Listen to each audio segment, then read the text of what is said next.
Yo, hey guys, SmallmouthCrush. Today's video, I'm showing off my brand new 2020 Nitro Z21. This thing is badass. This is the best, by far, the best Nitro I've owned so far. I'm gonna break it all down. There's a lot of things going on. It's all coming up.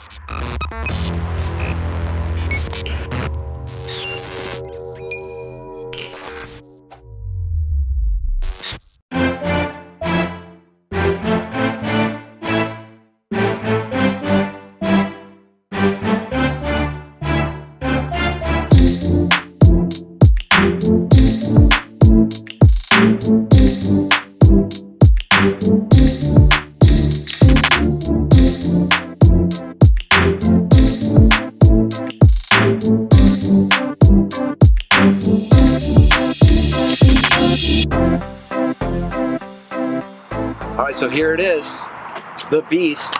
This is my second boat, second Nitro from Bowers Marine.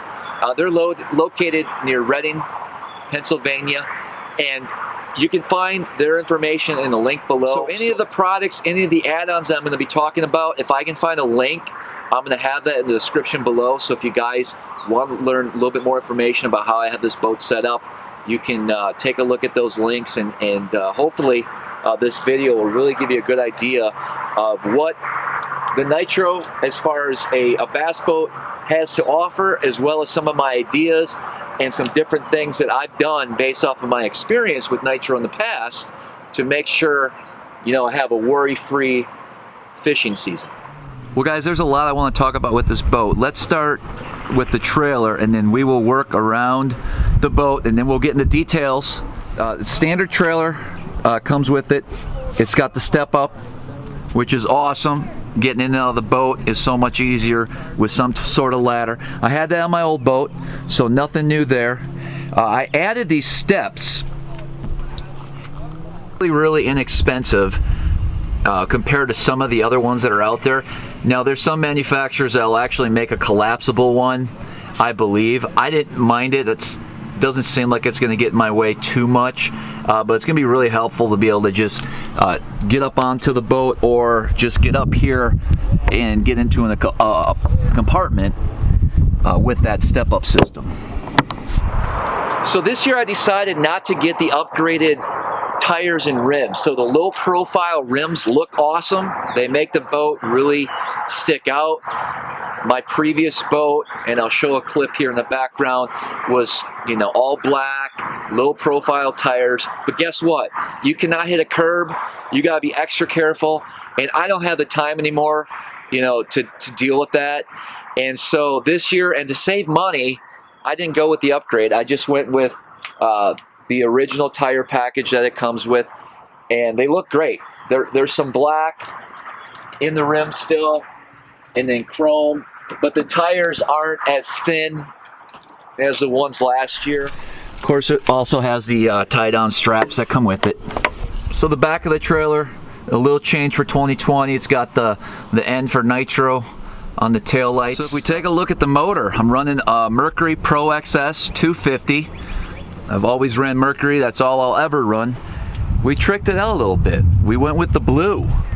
I think it looks real sharp, it stands out really good. If you guys are interested in where I got those stickers, you can customize the color, so you can get a different blue, or if you have a green boat, a red boat, whatever you want, you can customize that color to match the motor. So it was a little bit of a headache getting the old logo off.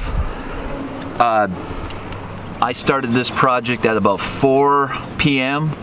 and realized, you know, I bit off more than I could chew. So you got to have a little bit of time. This was the worst. This was the hardest part, was taking the original logo off. I peeled it off really carefully, but then it left a lot of residue.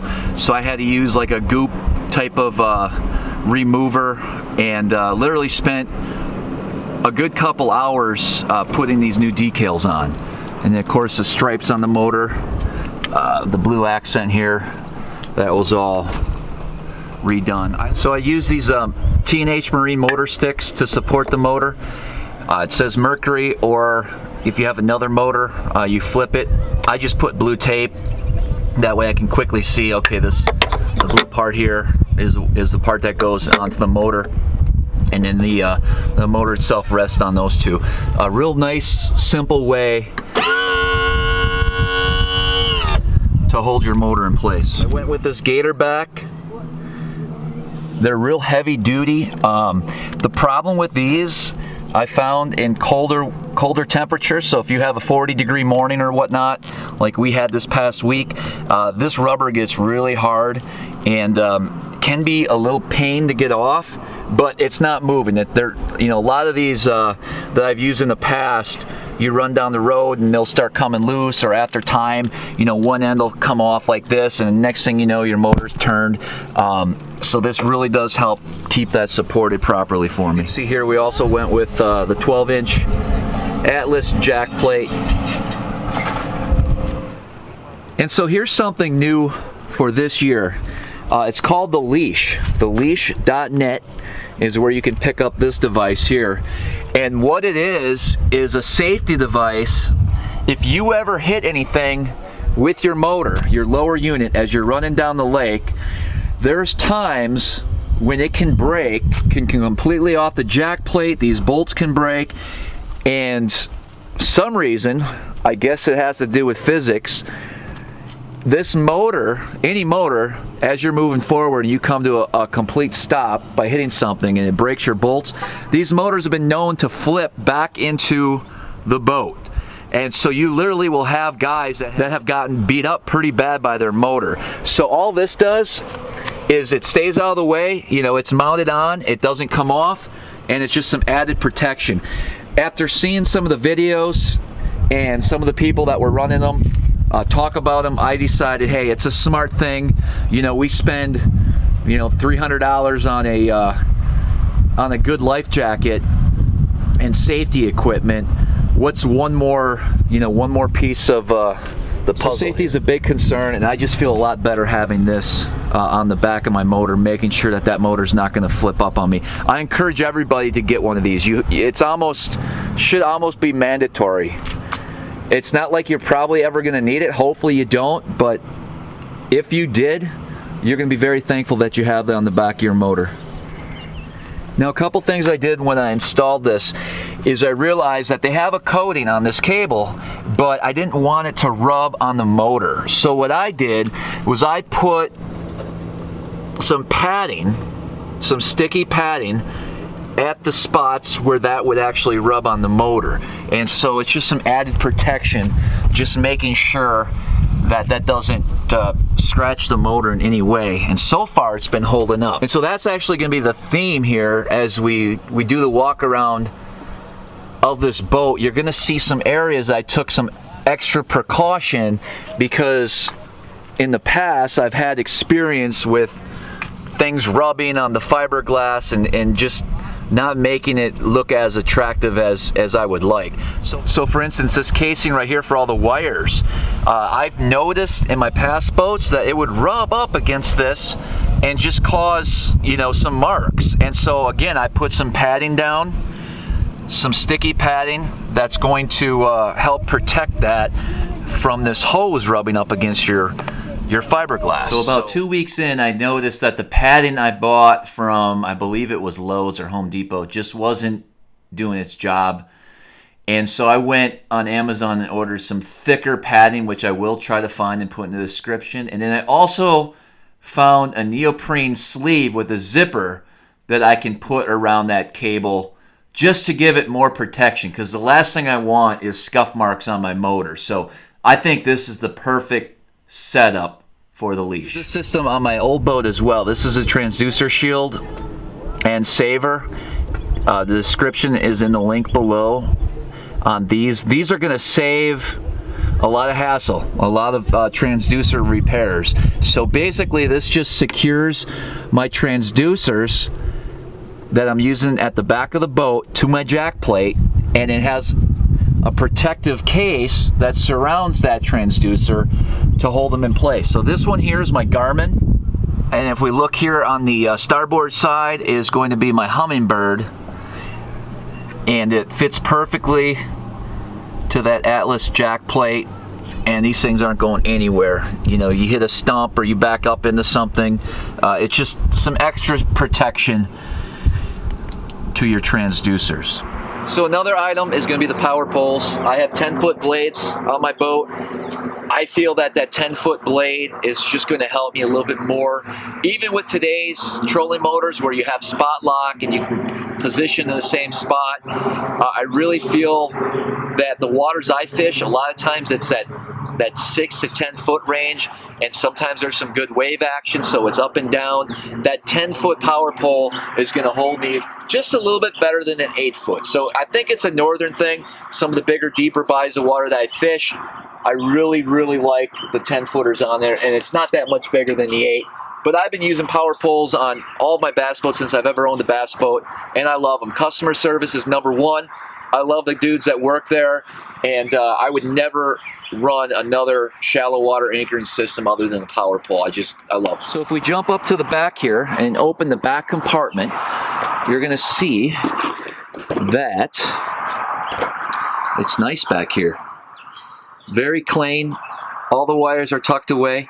So I run lithium for my trolling motor batteries.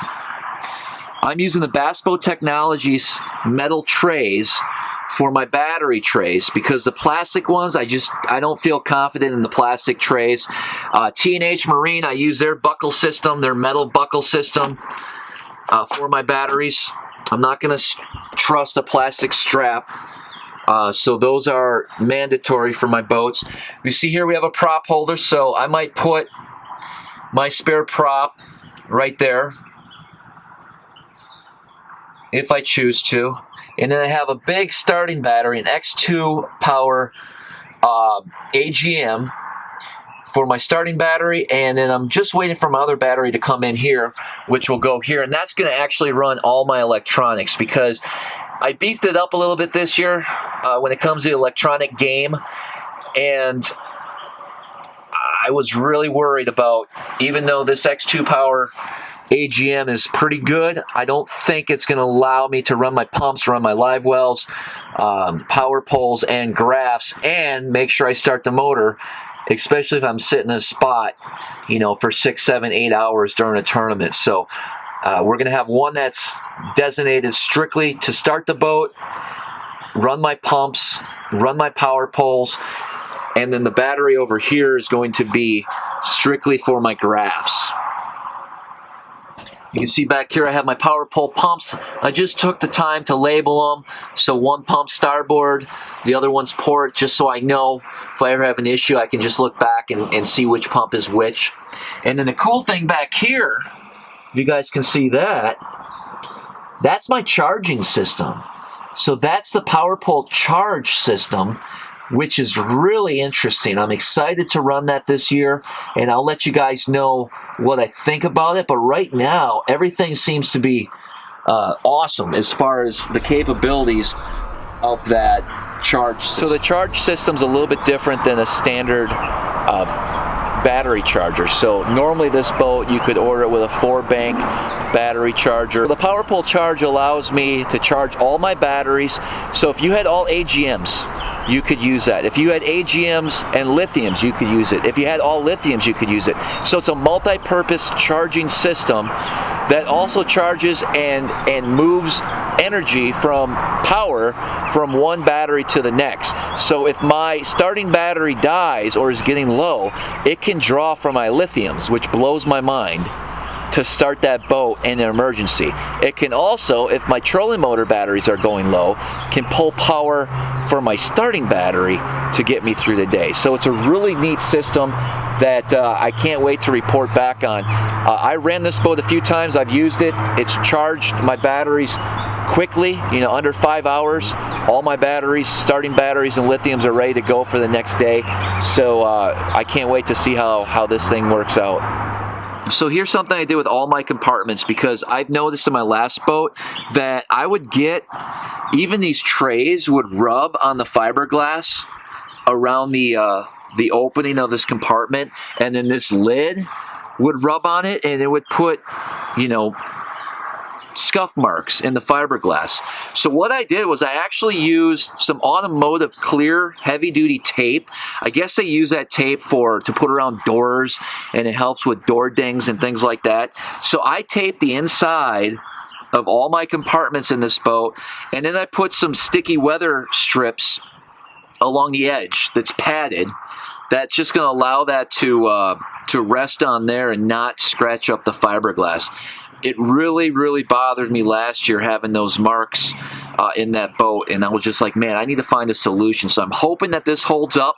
Time will tell, but right now it works great, and even closing the lids is a little bit quieter because of that, and it's just adding a little bit extra protection to the boat. So my Nitro comes with net storage here, so I got a little collapsible net that we keep right behind the passenger seat. Live well, same as last year, nice and big and deep. Oxygenators in there. Got your little measuring stick here. So this year I chose not to have a middle seat. So yes, I do a lot of guiding, but I felt that middle seat just got in the way. So what's really cool about the 2020 Nitros is it allows you to have an option finally to have sort of a storage compartment in between the seats. So in place of an actual middle seat, so if I'm running with 3 guys in this boat, I'll just put a regular boat cushion to have them sit on, and it's fine. They get by with it. And it's a lot nicer than having that middle seat here. But now I have a compartment where I can put my phone, my wallet, my keys, just general stuff that you want to have access throughout the day, quickly and easily accessible. So at this view here, sitting in the passenger seat, you know, we have our spots for some extra rods when you're running. And then this drawer here is just, in here I just have baits, drop shot hooks, things like that I use quite a bit, Ned heads, some line, just baits that I'm going to use on a regular basis here, easily accessible. I just stick them in here, so it works out really good, just easy access. Of course, we got places for your scissors and pliers up here, cup holders. The cooler, same deal as last year. Big cooler in the Nitro, little storage container here. I just have spare rope sitting in there for now, but big cooler. You can fit a lot of ice in there. Little garbage can here. It comes white. I spray painted black. I don't get the concept of having a white garbage. It's just gonna show dirt and nasty, so I just spray paint that black. Works out well. You can see I put some more weather strips here on both sides, because when you close that cooler and you step on it, it would wear on the sides. So I wanted to make sure that we get a hold of, correct that problem before it happens. Well, we got a lot to talk about what's going on right up here at the console. But before we get into the graphs and the electronics, let's talk about some changes here for the 2020 Nitro. You'll see that this whole console, the windshield's different, total different look than last year's. So to get access to everything inside here, instead of going from below, now you take this off and you come in behind this windshield. So it makes it really easy. It's nice and clean down there. They sealed up underneath, so this is all fiberglass back in here, all sealed. And they also have a push button dash this year. So everything's electronic, so all your live well pumps, your lights, accessories, all switches, your fan, your anchors, everything is by this electronic push button panel, which, you know, I have faith that it's going to work out, but it is a little scary. You know, if something goes wrong, the whole thing goes wrong. So I'm hoping I'm not going to have any issues, but it's just something that's always scared me when it comes to this type of electronics on a bass boat. I would much rather have little switches and toggle switches and things like that, but we'll give them the benefit of the doubt. So far, so good. Then these 2 gauges here are just to open and close my live wells. I have a little ram mount here for my phone, and then my, I guess I gotta turn the power on.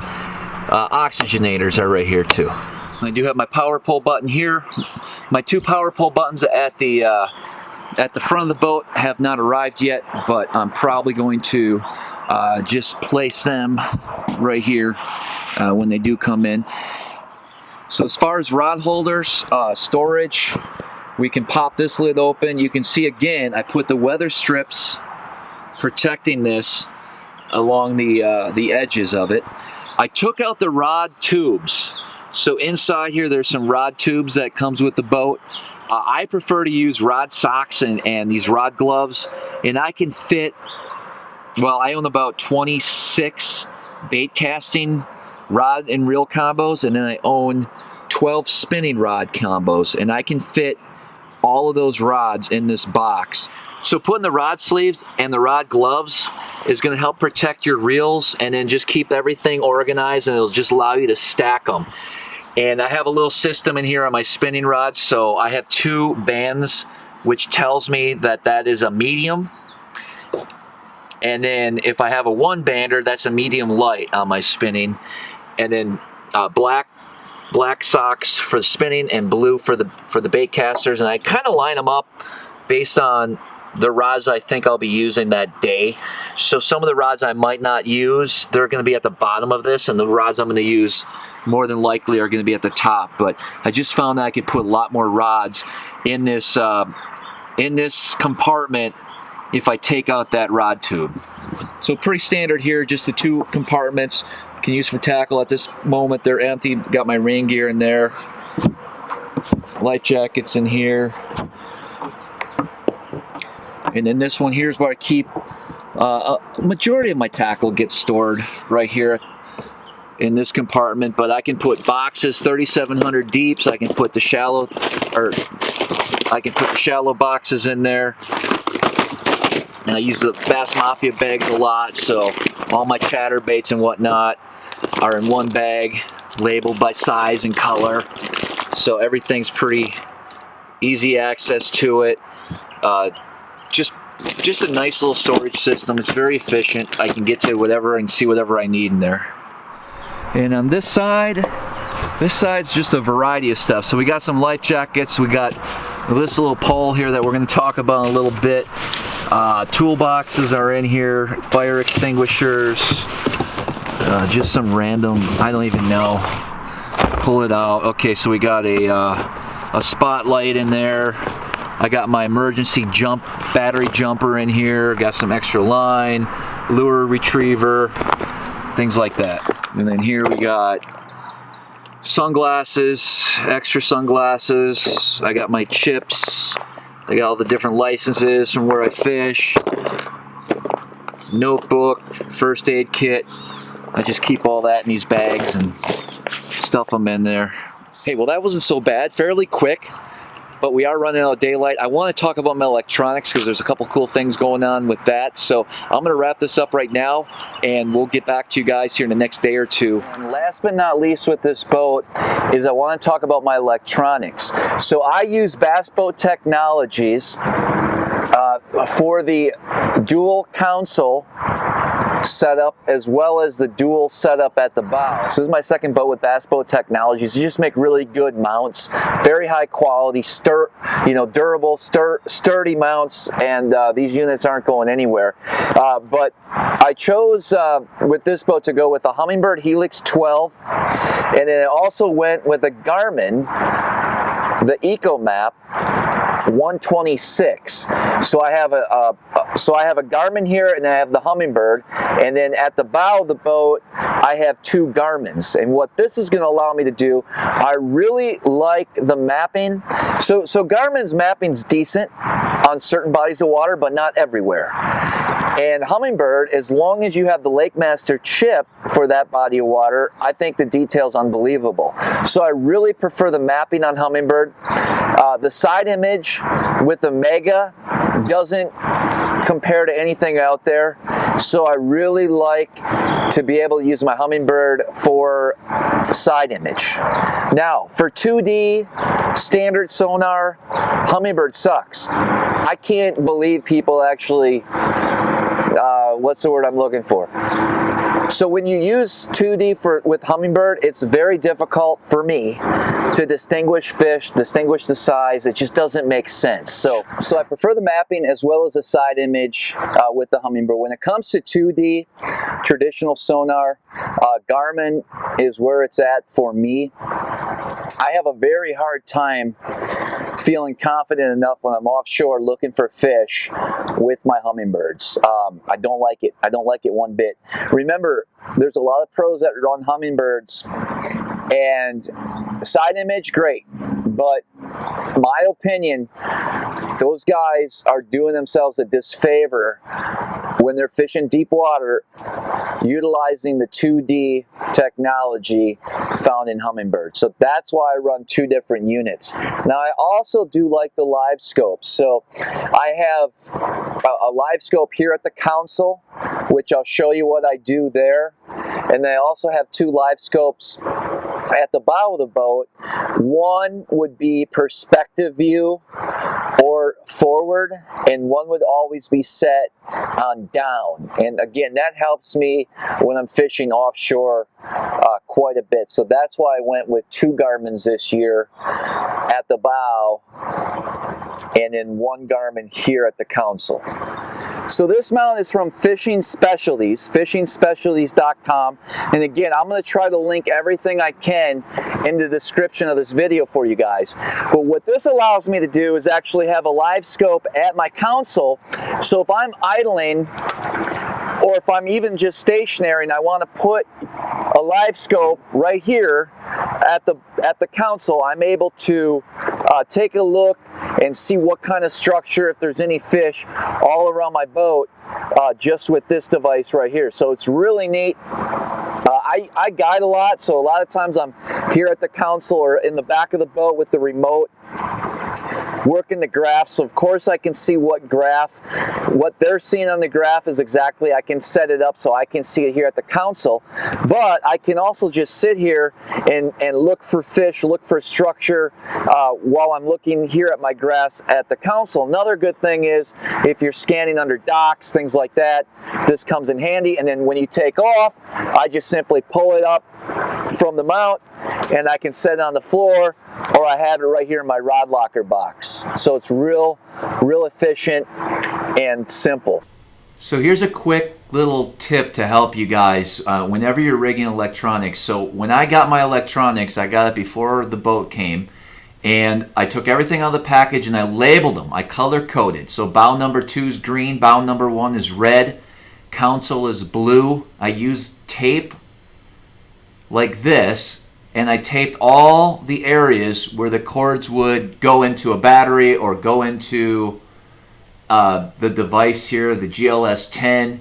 I know where the green is, the red cables, everything's labeled. So if I have an issue on the water, I can trace it back and be able to find it, because I got a lot of wires, a lot of stuff going on with all these different graphs and units in the boat. I almost forgot to talk about this, the Garmin Force Trolling motor.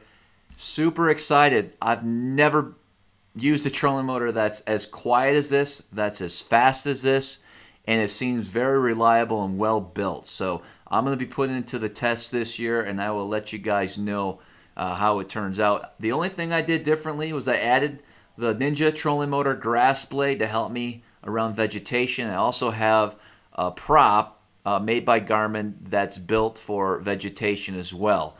So I'm excited to give this trolling motor a good workout this year. All right, guys, there you have it. My 2020 Nitro Z21. I bought it from Bowers Marine. I hope you enjoyed the setup. I think this is the ultimate nitro bass fishing machine. I've had it now for about a month, and man, it impresses me every day. This is a well-built boat.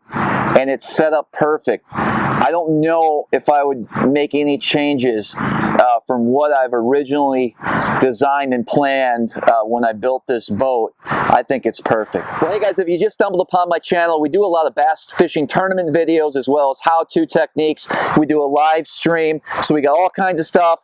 If you want to help support the channel, so I'll have a link to my store, my merchandise.